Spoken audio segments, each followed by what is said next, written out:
Josh Nelson. I grew up in Massachusetts, South Coast, in a town called New Bedford.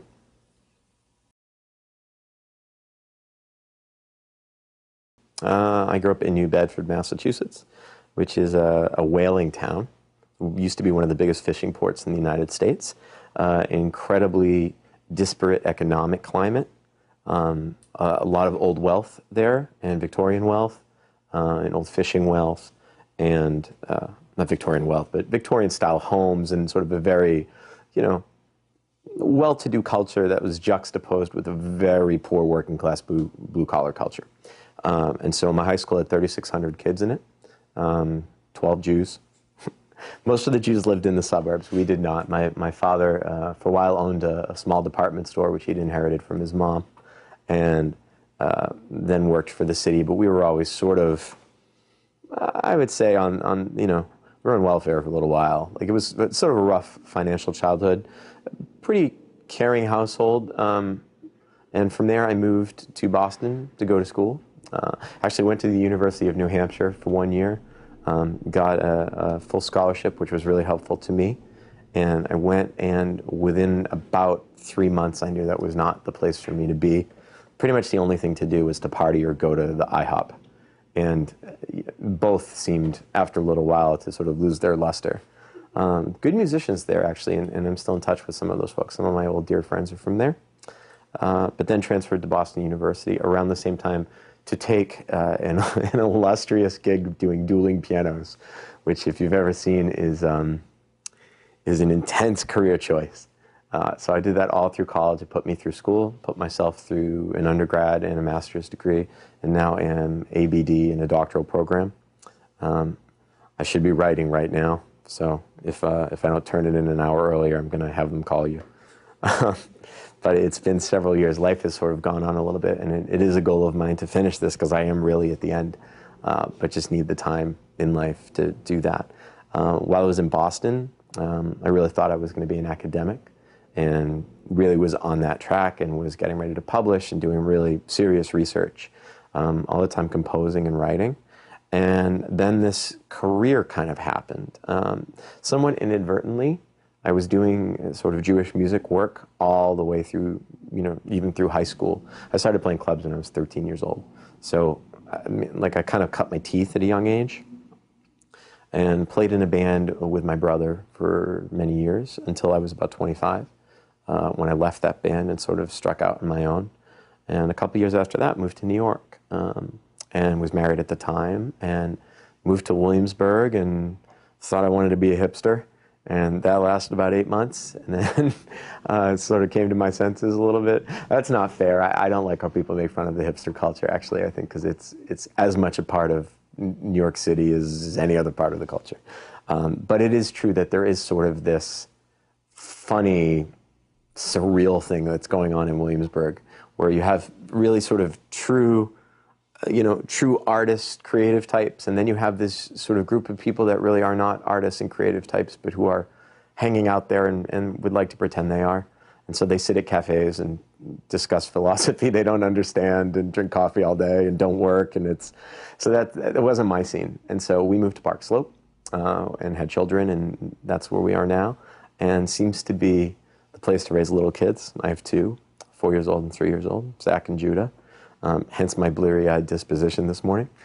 And here I am in New York, trying to make music and living the life and discovering New York more and more every day. And I've never felt more at home in any other place, or more like I could be a part of what was happening in a societal way that wasn't me on the outside looking in, or me feeling like I had to defend my point of view. I found Boston very challenging, actually, in a lot of ways. I love the city very much, and grew up there, really did. It also was a very, very difficult city racially. That was really a challenge for me. We lived in an area that had been annexed by the city in the 1950s, I think, and was, a lot of city workers, and those houses don't get sold, they just get passed down. Pretty much the only Jewish house in the neighborhood by a long shot. And very, very much still stuck in the race riots of the 70s and still feeling the sting of that. And It was the kind of place where you would get baited into racism. You'd be walking your dog and they would sort of throw something out and see how you reacted, and sort of to figure out what side of the fence you were on. And quickly, I didn't like them and they didn't like me. But we all walked our dogs. The dogs all got along. It's funny, you know, dogs are really colorblind in so many ways. I have a dog named Ruthie who lives with my ex-wife now, but is a 11, 12-pound Shih Tzu Lhasa mix. She's a Shih Tzu.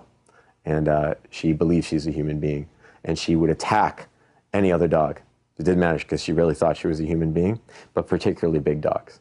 So she would go after these 70 or 80-pound dogs. And she always resonated with me because I felt like here I am, like in this neighborhood where everyone sort of, you know, musicians would come to my house to record and they would sit on the steps. And, you know, a friend of mine has multicolored hair.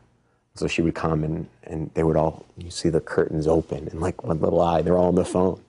And I was like, I have to get out of here. I just have to get out of here. So I have such great memories of that city, but I think Brooklyn is my home and it's where I want to stay and it's where I want to lay down roots. And there's challenges to living here. You know, obviously, raising kids in the city is not the easiest thing, but the upside of it is extraordinary because we're steeped in culture and diversity and a mutual respect for every other person that's here. I don't know where else you get that. I really don't. And so that to me has been the greatest blessing. And so that's the latest stop on my train. Tell me about your kids. Oh, they're awesome. Zach is 4, Judah is 3. Zach's going to be 5 in March. Judah will be 4 in May. They are 14 months apart. They are their own little men. Judah has become his own man recently, which is sort of challenging for Zach because Zach used to just determine what would happen. And Zach would say, Judah, I'm going to go first, and then you're going to go. And then I'm going to go twice, and then you're going to go. And then you have 1 French fry, and I have 6. And Judah would say, okay. And now that has sort of ended. And so we are in a semi-constant state of negotiation right now. And Zach, Judah has sort of toughened up, and Zach has sort of wimped out a little bit because he's not used to being challenged. So Judah says, no, we're going to take turns. And Zach starts to cry. So I don't want to take turns. But let these be our biggest problems. You know, they're beautiful, healthy kids. They're God's kids. They're like lit up like firecrackers on the inside. And they see the world through an untarnished lens that I covet, you know, and that doesn't mean that it's not scary to them and that, you know, it's the challenges of life. Everyone sees the challenges of life, especially as a kid, but they see it with a sense of innocence and of purity that I attribute as much to, you know, how their mom and I try to parent them as to their being here and being part of this great melting pot of a city and not knowing a lot of the things that I knew at a very young age about sort of how the world can be darker and how growing up in a Jewish community that was essentially had to segregate itself a little bit to survive in an environment like that. And they're just wide open. And I learn from them much more than they learn from me every day. So it's the greatest blessing of my life. It's the greatest gift of my life, hands down. And, you know, people say, oh, you'll have children that you don't understand. They're right. You just won't understand until they come and everything changes in the most beautiful way. And it's like a new lease on life with them because it gives a purpose to life that I didn't know existed. And it makes everything else just insignificant in comparison.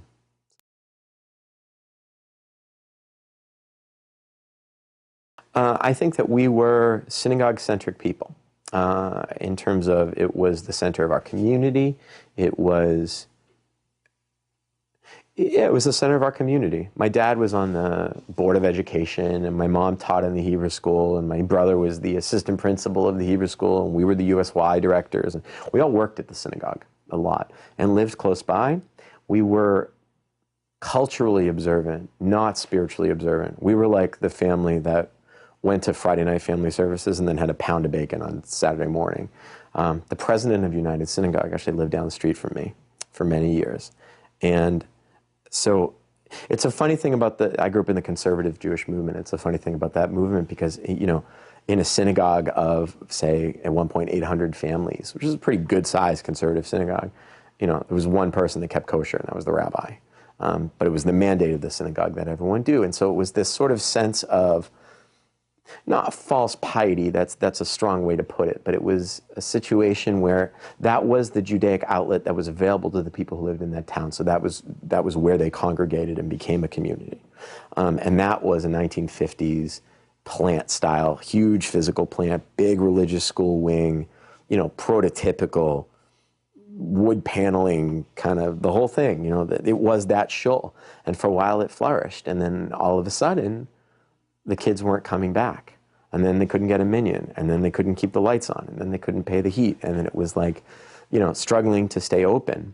And the Orthodox synagogue in town closed. And so now, like, my Jewish experience sort of ran parallel to that. I had to find my own way because my family was supportive of my unusual attraction to Judaism. They were connected Jewishly, but not observant or spiritual.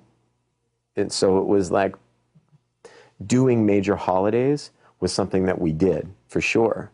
And we always had a Seder, but the Seder was more an excuse to eat as a family than it was like a religious experience.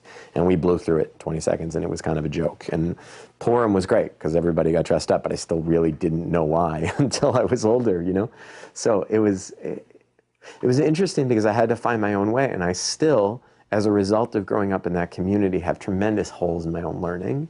I feel like I am at a disadvantage to myself, to where I would like to be in terms of my own knowledge base and in terms of my ability to know things that would make things simpler for me to understand. And I struggle with that I didn't receive a functional Jewish education. But I got really involved in youth group in high school, and that really, really changed my life. Separated me from my family to some extent because they were supportive of me doing Jewish things, but Jewish things meant like going to the Celtics game with the synagogue. Like that was a Jewish thing. Not, God forbid, studying, or, it was just not even on the radar. And so I went through a period where I was, observing kashrut and laying tefillin, and that was really important to me. And I actually really, really considered becoming a cantor for a very long time. But it wasn't my path. And so it turned out that Jewish music for me became much more of an entry point for me to experience spirituality and to be able to think for myself and to observe Judaism through the particular lens that was, my own experience.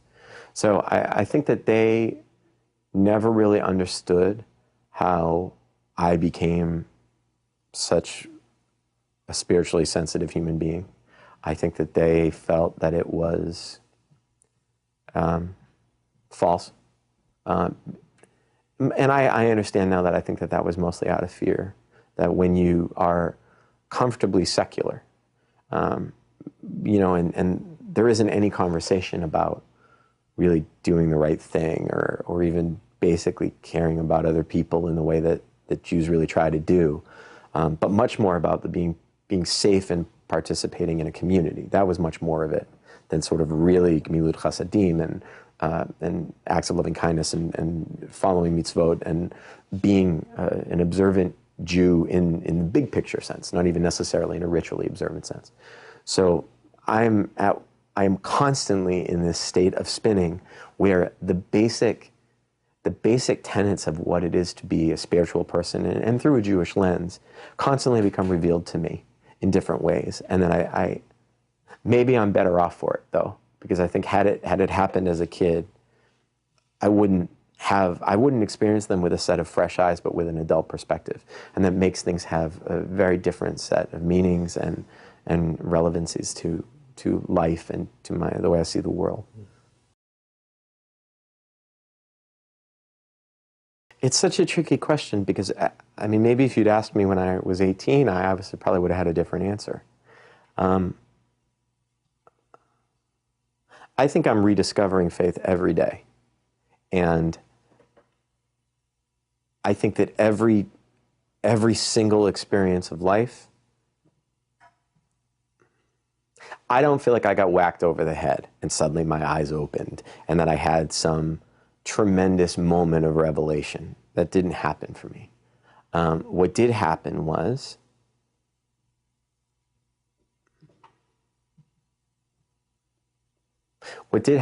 I stopped being afraid of sensing something bigger than myself. And I think I've always sensed that. I think I grew up in a very troubled home where not only was that sort of sensitivity something that was discussed, it was not, but sensitivity in general was not something that was lauded or appreciated. And my faith journey had a lot to do with becoming comfortable with myself enough to be able to have this discussion with myself and to not judge myself for it. Because my life was a series of cold ritual events. That they were the closest I got. And I remember singing. I remember being in a synagogue Hebrew school choir and being on the bima and, singing the Hasidic Kaddish Shalem. I was, 6. And that was powerful for me. My bar mitzvah was not. I sight read my Torah portion, which was terrible. It's hard. It's actually true. I did not really learn to read Torah well. I transliterated it and then notated it at 13 and just sight read the music, which was sort of cheating. But no one really explained to me why it was happening.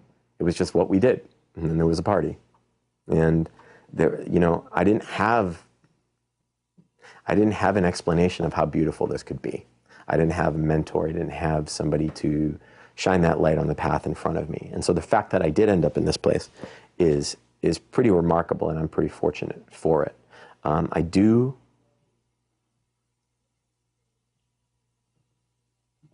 When I was 24, my younger brother died, and he was killed really, really suddenly. He was 2.5 years younger than I was. We'd had a troubled relationship, which was starting to repair itself as we turned into men. And when he died, whatever remnant of possible faith relationship that I had just went down the toilet. Like, it was done, and I was done, and I threw my hands up. And what was challenging about it was that I was doing Jewish work at the time. I was doing spiritual work. I was leading worship and writing spiritual songs, but it wasn't coming from the truest of places. And then after this event happened, I felt extraordinarily fraudulent. Like I'm standing up here talking about God or whatever I thought God was supposed to be. And on the inside, I'm rolling my eyes at myself, which is troubling, and when you defame your own character to yourself, it does intense damage, to your self-esteem. And I sort of went on a downward spiral, but I was found and picked up by a couple really important people in my life.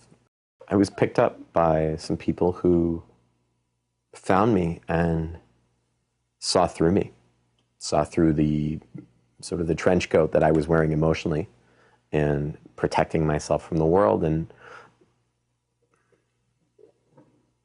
we all do that. We all walk around with sort of this bubble of self-protection. And, especially in the city, when I travel through the South and, there is this sort of that first level of resistance is gone down there. And that's Southern hospitality. Well, bless his heart. But it only kind of goes this far, right? And then everyone's exactly this. Everyone is sort of self-protective of themselves. And it's scary to be wide open. And I encountered some people who were wide open. And they were tremendously important people in my life. Some of whom are my mentors, some of whom are dear friends of mine. One of whom was Debbie Friedman, who was a very important person in my life. And I discovered a community of people that saw the world like I saw the world and felt connected in a way that resonated with me, in a way that didn't feel false and foisted, but really felt like it came from the right, non-judgmental, open-hearted place where there are sort of simple truths, and that a willingness to respect the fact that those simple truths can be universal, and that there isn't anything wrong, and in fact it's something to be lauded and supported, to realize that those ideas are universal and that everybody's trying to get to the same place. And that my exposure to that community really turned a corner for me, helped me turn a corner.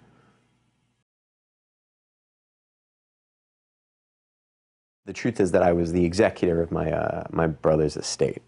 He died in a pretty horrific accident that should not have happened, and someone was responsible for it. And so on behalf of my parents, I sort of tried to, when you're in that much pain, pursuing justice sometimes can seem like the only thing that's going to make things right. And so we were flailing, and there was a lawsuit, and it was a difficult time, and I was the executor of his estate.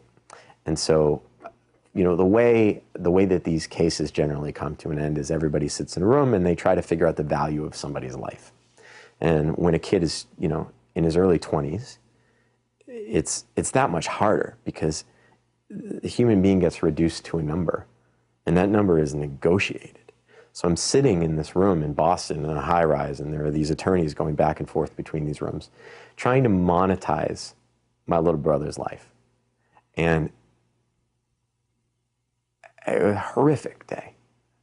And the next day, I signed the papers, and the next day, I packed a bag and I went to this Jewish music retreat for the first time. It's called Havana, and it's held at a Jewish summer camp before the camp opens in Oconomowoc, Wisconsin. There's not a lot going on there, but nice place.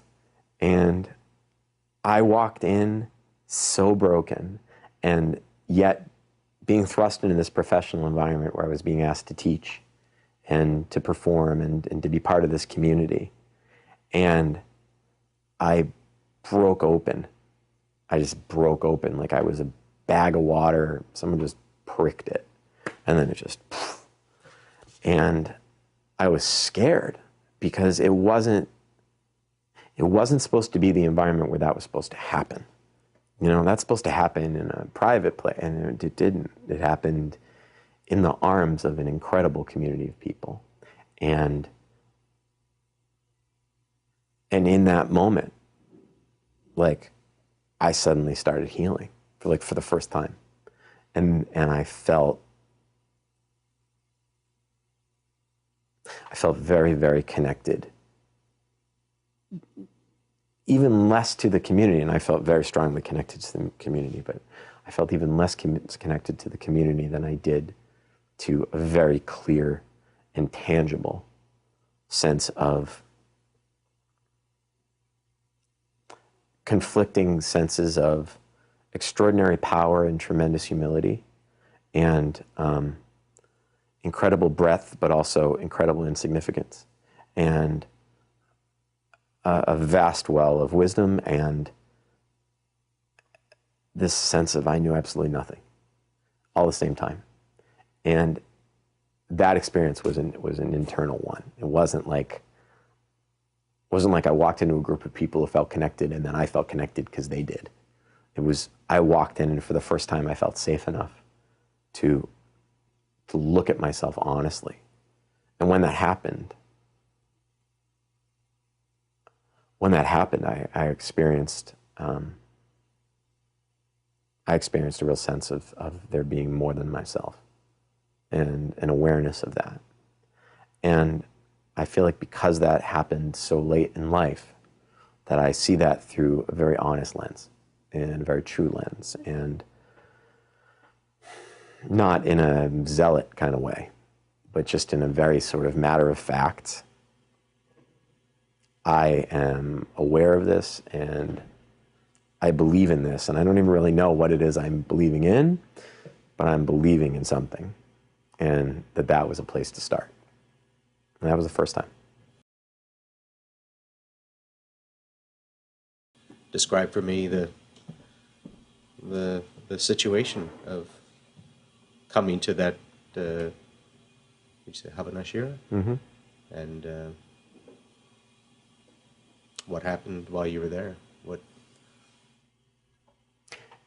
Debbie offered a prayer for those who needed healing. I was in the back of the room with some people that I had met before. I knew very few people there. I knew a few. And they made a giant chuppah from talit, like a big canopy, using prayer shawls from people in the room. And I didn't, and they invited people to sort of just come up and be under this canopy and to receive this blessing. And I was too caught up in myself and the fact that I was there as a professional to be willing to be that exposed. So I didn't go. I stayed in the back of the room. But there were a select few people there who I had known from before who knew what had happened. And it just came out of me. Like it just, at once, it was like I exercised all this stuff that I had been carrying that had been taking up all this space in me. And I took in this huge breath. And for the first time, like I felt okay. I just felt the slightest bit of peace, maybe for the first time in my life, really. Which is incredibly sad, I guess, in its own way, but also really beautiful. That my first real moments of peace. And look, and I had gotten married. I thought I was experiencing joy, and but I wasn't. I was experiencing the surface. I really was just sort of looking around on the surface and sliding around on the surface. And as soon as I was in a safe space and felt like I was in a space that was non-judgmental enough that I could expose myself to myself, that's when it happened, and everything changed. Not in a huge, like, now I'm going to put on a toga and think I'm King David kind of way, but in a really reasonable, slow, but meaningful way. I mean, I heard words for the first time.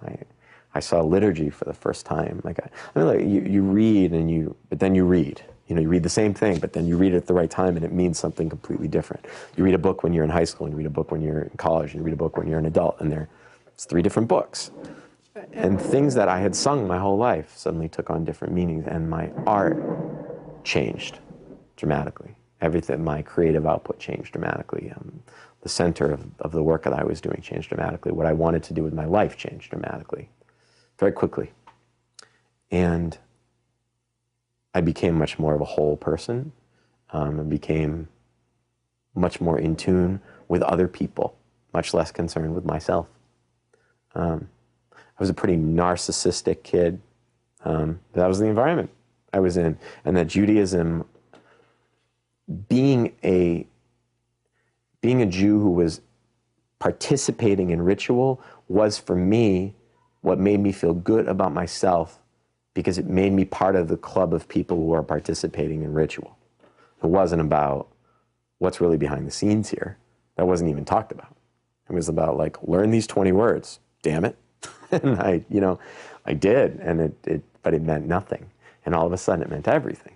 And all of a sudden text meant something, and melody and nusach meant something, like the Jewish prayer modes meant something.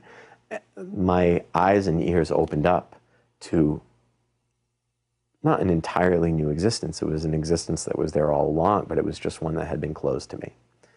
And it was like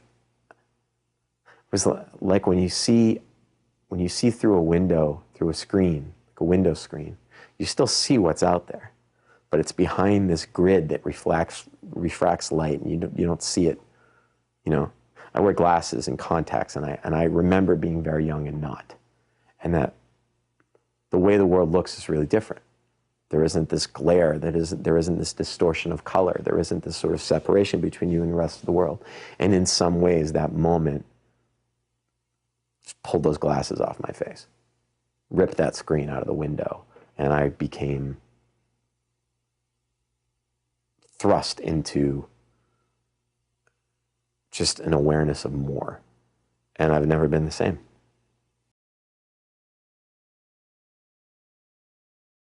It sounds like for you as well, Debbie's Mishebarach It was probably very meaningful then. Yeah, she was very meaningful.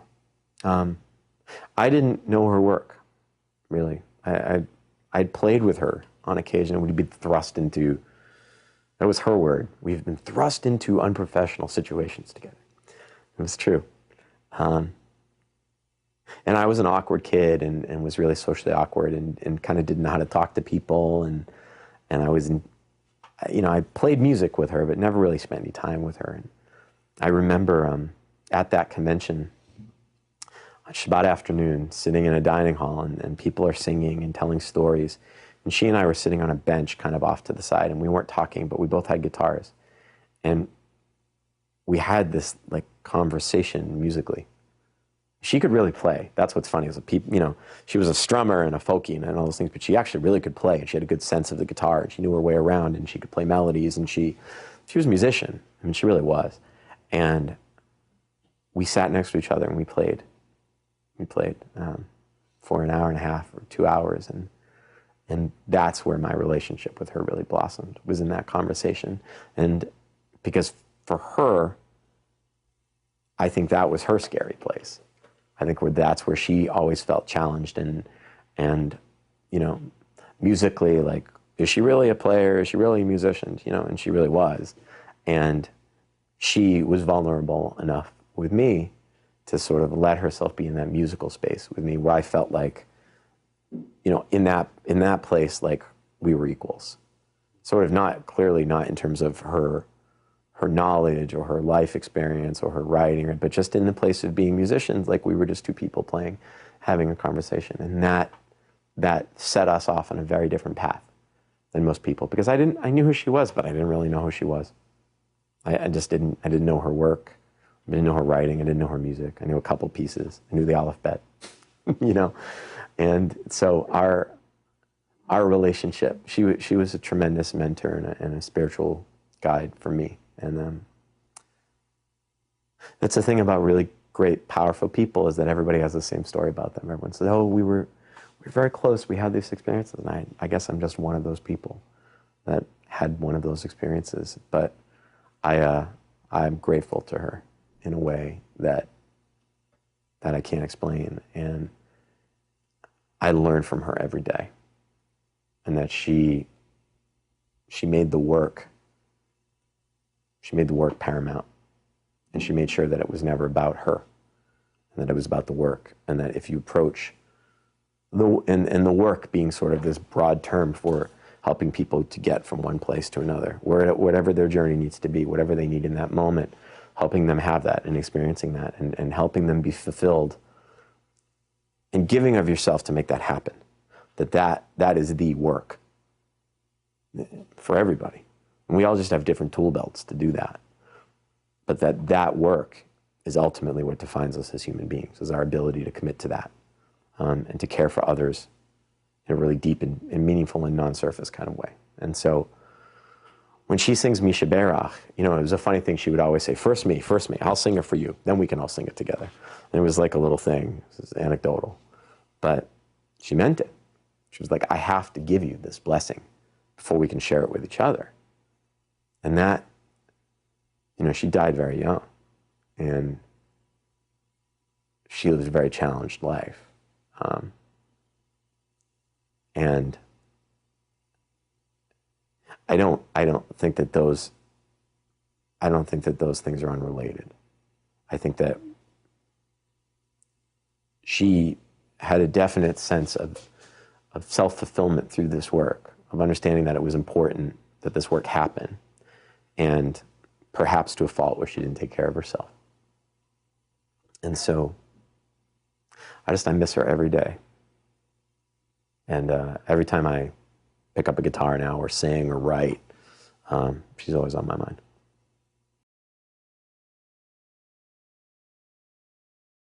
What do you remember about that musical conversation that you had that day?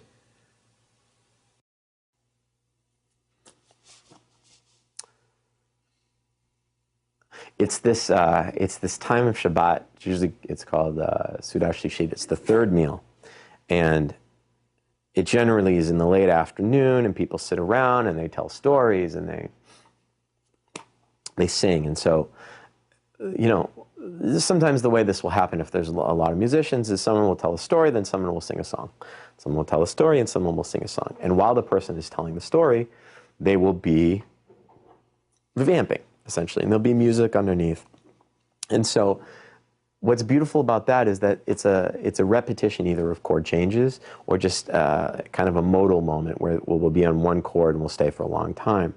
And I really have a jazz background, and so, I mean, basically, jazz is essentially having a shared sense of common understandings and boundaries. And then once everyone has those shared boundaries, then we can experiment inside that box, and that way we can appreciate what everyone else is doing and converse musically. And that's a big beauty of improvisation, but there have to be those boundaries. And so in a popular music context or a folk music context, it's very rare that that exists, because either there's a song, right, and a song has a form and a structure, but very rarely does folk music go on for 10 minutes of 2 chords. But that's what was happening. Right? So all the guitar players in the room, and everyone's playing, it's Jewish, so it's all minor. It's D minor, G minor, D minor, G minor for 4 hours. And she's sitting here, and I'm sitting here, and we're kind of turned into each other. We're not talking. And the guitar she was playing, I have. It's up there in storage. But it enabled us to have a shared understanding and to have a conversation that wasn't limited by a knowledge base or a vocabulary, but we were aware of what the other was doing, and we were interacting. And it was beautiful, and it was naked. It was without fear, and not all the notes were good notes. You know, and that's the challenge, right? It's a great thing in jazz that any note you play is a half step away from a good note, right? So you can make a face when you play the bad note, and like I meant to do that, and then go to the note. You know, watch some dudes play sometimes. You'll see it's really funny. But that's really what it is. It was an adventurous, go for it kind of musical conversation, up and down the neck and indifferent, and beautiful, and brave, and you know, professional musicians in the pop world, they go to work together and everybody sits in different corners of the room and tries to psych each other out before they go on. It's not friendly. It's cutthroat. In spiritual music, and that doesn't mean it's not a business, and it doesn't mean that that doesn't exist in certain scenes, but at least in the scene where I try to keep myself, that's not the priority. It's about how beautiful things can be when we really do this work and do it right and do it together. And that's what that moment was, I think, for both of us. That it was, I was a successful professional, and she was a successful professional in different worlds, in different ways. But we had a meeting of the minds through this sort of beautiful language and beautiful interaction, and it changed us. Changed us. We're going to play some music later, but would you sing or play the Mishebarach song if it's something meaningful to you? Sure. It's a really important piece of music because it was one of the first times that that Hebrew and English were juxtaposed in the same prayer in a way that felt universal and not cheesy and really just usable and beautiful. And it gave people who didn't have Hebrew or didn't have such a fluency in Hebrew an ability to participate in a piece of liturgy that was unfounded or unprecedented. And to this day, I mean, it's one of her legacy pieces that, I mean, this was a woman who really hurt and had a lot of hurt and turned that hurt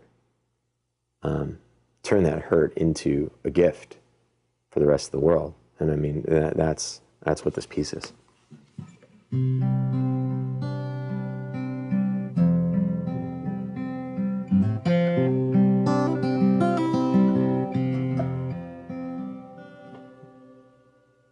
Mishebarach Avoteinu Lekor habracha Leimoteinu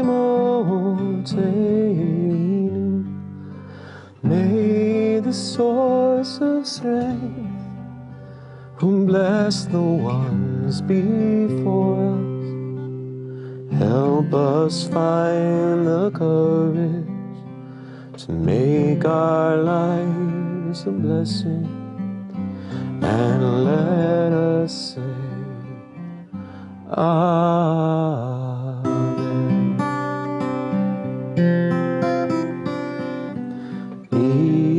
Mishebarach Imoteinu Mikol HaBracha Le'avoteinu. Bless those in need of healing with refuah shlema, the renewal of body, the renewal of spirit, and let us say, Amen.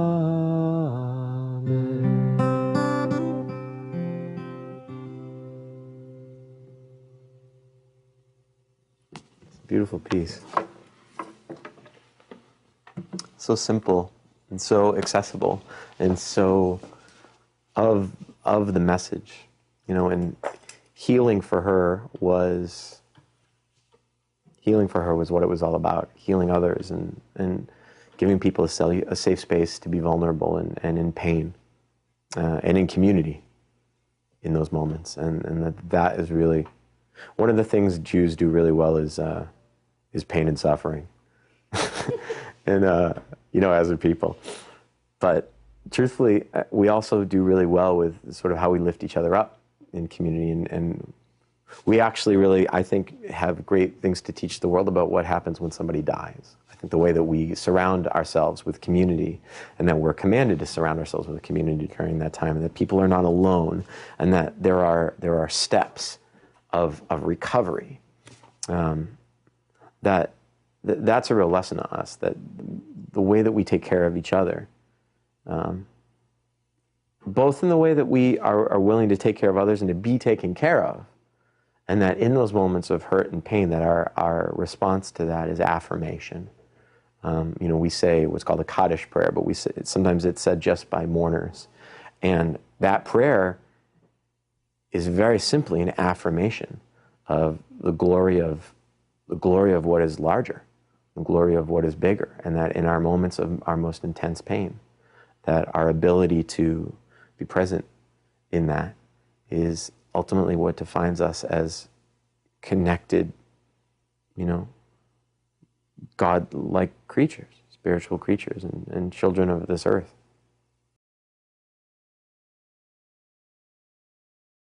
Yesterday, the day before, every day.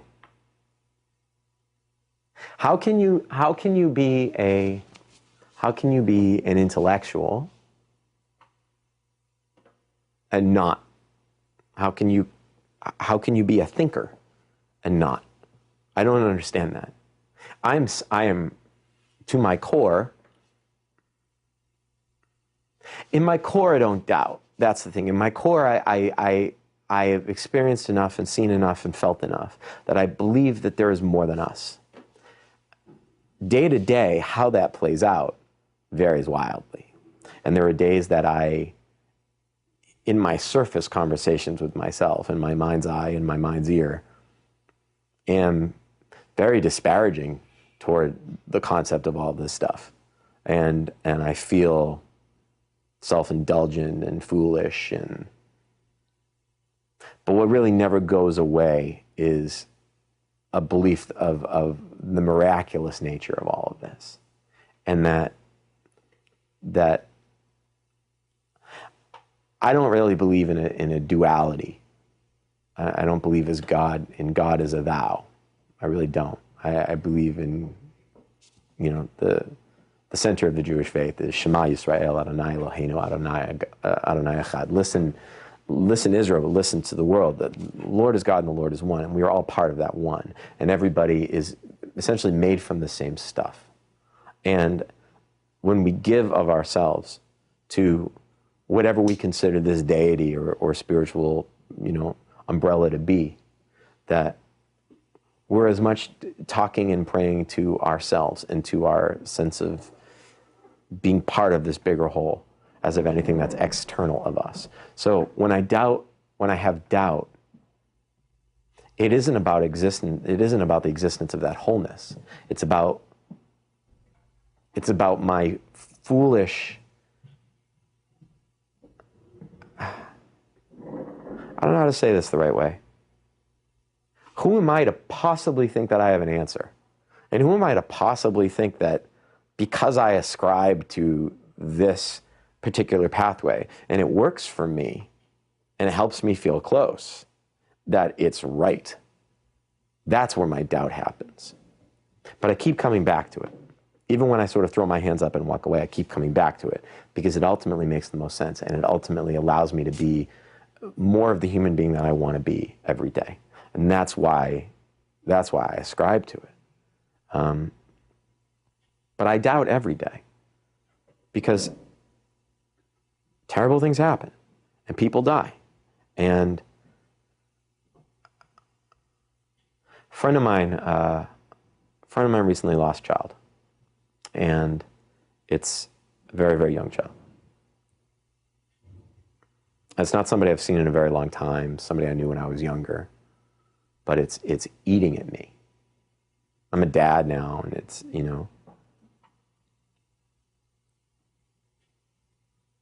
Einstein said, someone asked him if he believed in God, and he said, I believe in Spinoza's God.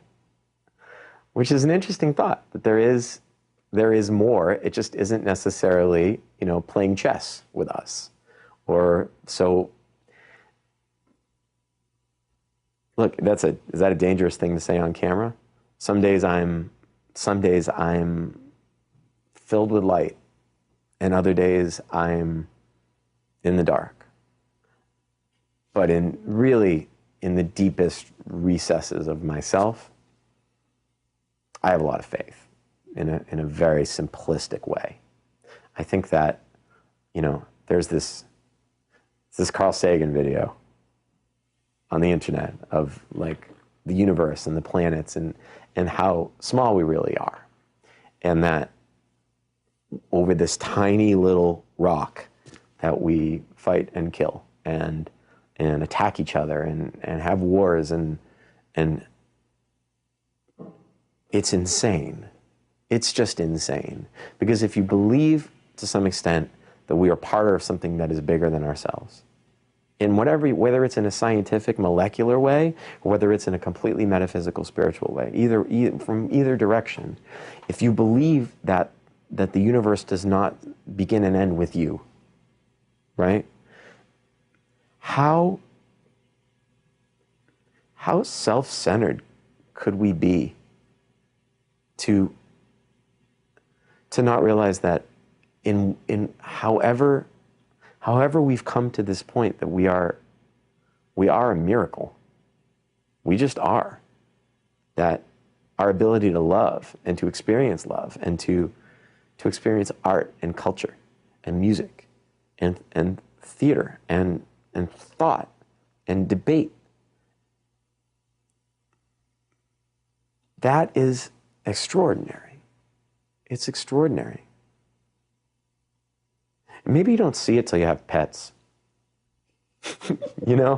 But pets love. They feel love, right? They're not, watching 60 Minutes or reading HuffPost, but they have love, but they lack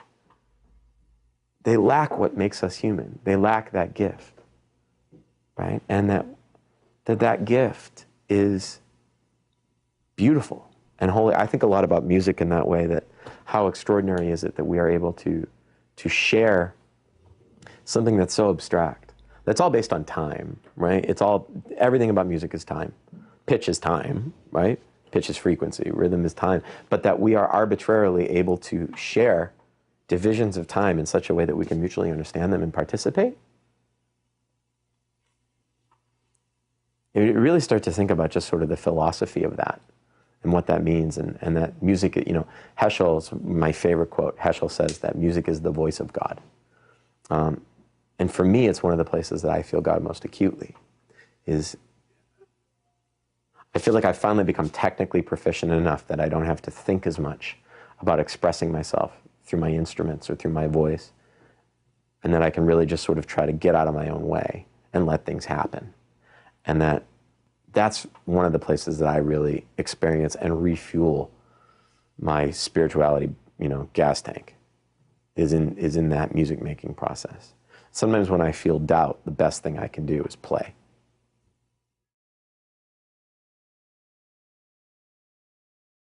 Oh, my kids.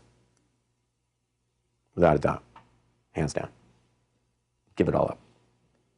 I mean, I'd open a bookstore in Maine, be perfectly happy, or go sweep the street, or wouldn't matter. Like everything else pales. Through them, I understand the kind of person that I want to be. Through them, because they're not sullied, by the challenges of the world. Everybody is somebody's kid, Whether or not there even is a relationship between parent and child, everybody is somebody's kid. And I'm grateful for lots of things. I'm grateful for the friends who have become my family. I'm separated from my family in a lot of ways, and a lot of it is that we're different people. I think a lot of people have that story, but bloodlines are kinetic. I'm sorry, I turned that around. Bloodlines are genetic, love lines are kinetic. And I really believe that. Like I'm grateful for a community. I'm grateful for the ability to feel. I'm grateful for love. I'm grateful for art. I'm grateful for the opportunity to be able to raise my voice and to have people listen. I don't take that lightly at all. And I think that there's extraordinary responsibility that comes with that. And I don't believe that to not use that megaphone in a way that helps other people or helps people think about the world in a way that will make the world a better place or to take care of each other is extraordinarily irresponsible. And so I'm grateful for the awareness of that. I'm grateful for my teachers.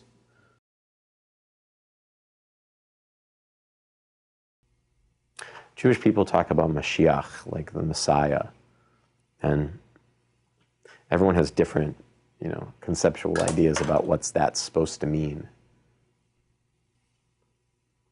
I think it means that there will come a time when the world's eyes open collectively to not all the answers, but maybe all the questions. And that they start asking the right questions. And that we start thinking about each other before we think about ourselves. And that, the great thinkers and the great philosophers and theologians of our, I can never say that word. When I was young, I couldn't say spaghetti. My kids still can't. But, great philosophers and people that have thought a lot about this, the things that they say are very connected, even though they all sort of use different terminology to do so. And that is that whether it's, the whole world is waiting to sing a song of Shabbos, or, Christ is born, Christ is risen, all of it. It all is essentially the same story, that at some point, humankind will get out of its own way and will no longer be so blind to what is really simple truth, that when we take care of each other and when we live lives that are driven by not a sense of self-advancement, but really a sense of how do I lift my community and how do I really create an environment where people feel cared for and valued and important How do I help sustain that kind of life? That's where we all need to be going. And it sounds trite on some level. It sounds like, oh, it's all the answers, but it's the answer. And for thousands of years, people have been saying, this is the answer. What's challenging is that, let's say sometimes you sit and you feel really connected and you feel aware of God or the energy of the universe or whatever you want to call it. And it's very easy to taste a little bit of that and to believe that that is an experience that is unique and only you have known it. And to believe that therefore the path that has taken you to that has to be the path and has to be the right path. And that anyone else who is not on that path is vastly mistaken. And that's the great trauma of it, is that that's what breaks people apart. That's what turns communities on other communities. The whole idea of tolerance is so misguided. Let's all tolerate each other. What does that actually mean? I really think you're pretty crappy, but I'll deal with you, right? I'm intolerant of tolerance, right? What about support? What about respect? What about believing that you could be as right as I am? And that doesn't mean that I'm going to change what I think, and that doesn't mean that you should change what you think, and that doesn't mean we should convince each other to think what the other one thinks. But that for me to just say, I really am sure that I'm right, and I'm really sure that you're wrong, but let's all get together and celebrate the fact that we're not breaking out in fistfights, sort of is antithetical to the meaning of the whole thing. I'm grateful for the opportunity to say that. And to say, like, it's maybe on some level, it's just time to sort of get together and sit together and not to celebrate how wonderful we are for not bringing each other down, but to celebrate how powerful we can be communally and globally if we legitimately support and have love for someone that's finding their way in a different way, and to not say that there is any more value in their process than there is in our own.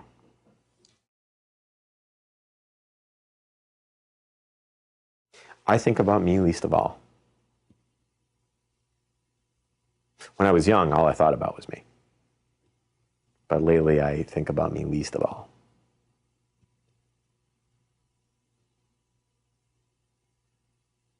I took up letterpress a few years ago. I desperately just wanted some artistic output. It didn't go so well. I almost broke one of the machines, and I came home covered in ink, but I had a really great day. By taking up letterpress, I mean I took one class that lasted 4 hours. But I did manage to print a couple things, and they said, well, what do you want to print? And they give you these big block letters, and it's an old Vador, it's a beautiful machine. And I just wrote, really? Yes. And I printed 100 of them on blue pieces of paper. I took them all home, and it was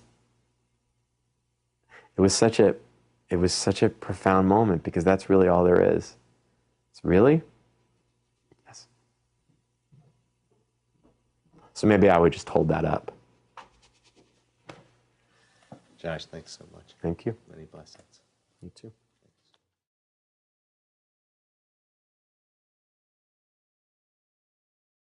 But I was at this festival. We were all performing. A whole bunch of people were performing in Atlanta.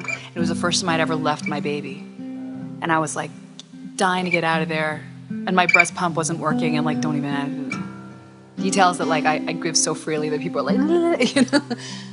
And I literally was I'm out, and I was leaving before the finale that I was supposed to do with everybody, and I was just running out to get an early flight. And then suddenly I hear him start to sing.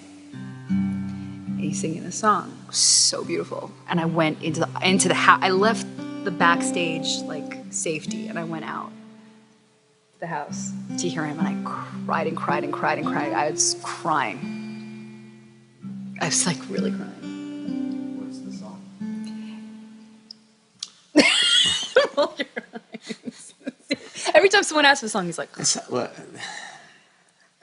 so beautiful. It's beautiful. It's beautiful. It is. It's called Vador. It affected me. I'm so rarely affected in life. I think you get into the business of trying to affect others, and there's a certain wall that goes along with that. It's very few things, very few people in my life that have ever really affected me. Like, he's one of the only ones. In some ways, he's the only one. But he can roll his eyes. It's okay. I still like it. Oh, it's okay. It's okay. I'm not rolling my eyes, dude. Play that and then we can finish with one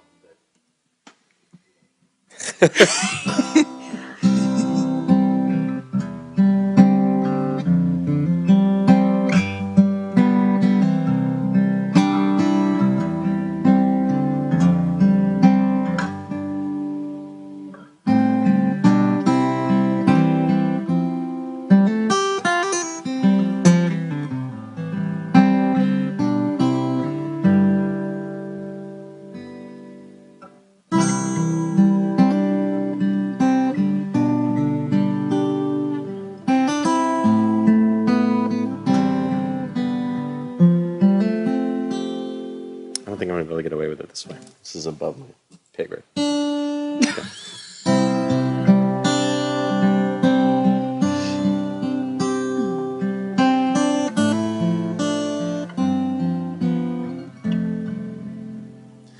We are gifts, we are blessings, and we are His story in song. And we are hope, and we are healing, and we are learning to be strong. And we are words, we are stories, and we are pictures of the past. We are carriers of wisdom, not the first and not the last. The door of Vador, Nagin Gonlecha. The door of Vador, we protect this chain from generation to generation. The door of Vador, these lips will praise your name.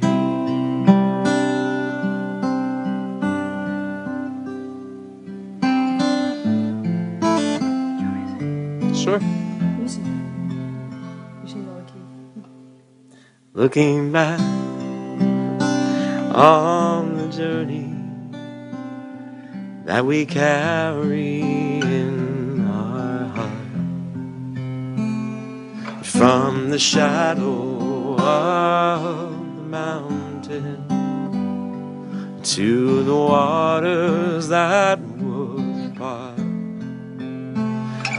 We are blessed, we are holy, we are children of your way. And the words that bring us meaning, we will have the strength to say. The door of our door, Nagin Gonlecha. The door of our door, we protect this chain from generation to generation. The door of our door, these lips will praise your name.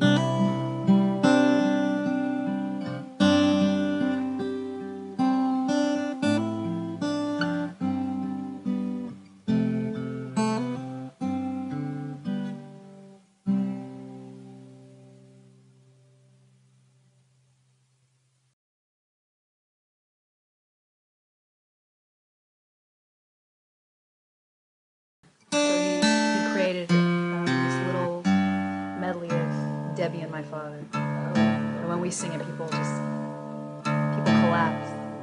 It's amazing. It's really special. Oh, Ian's right? Guitar hasn't come out of the case in a long time.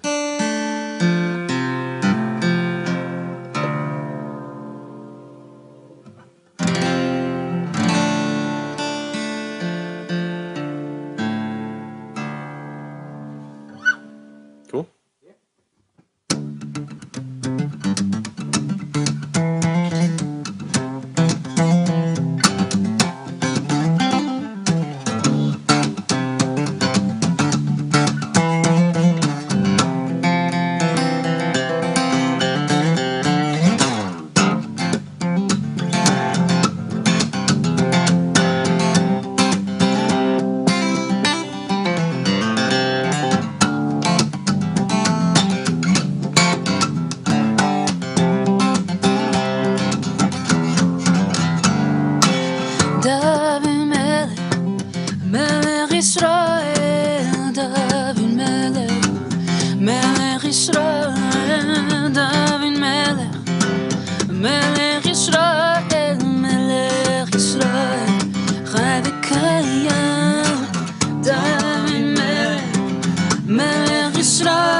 You start.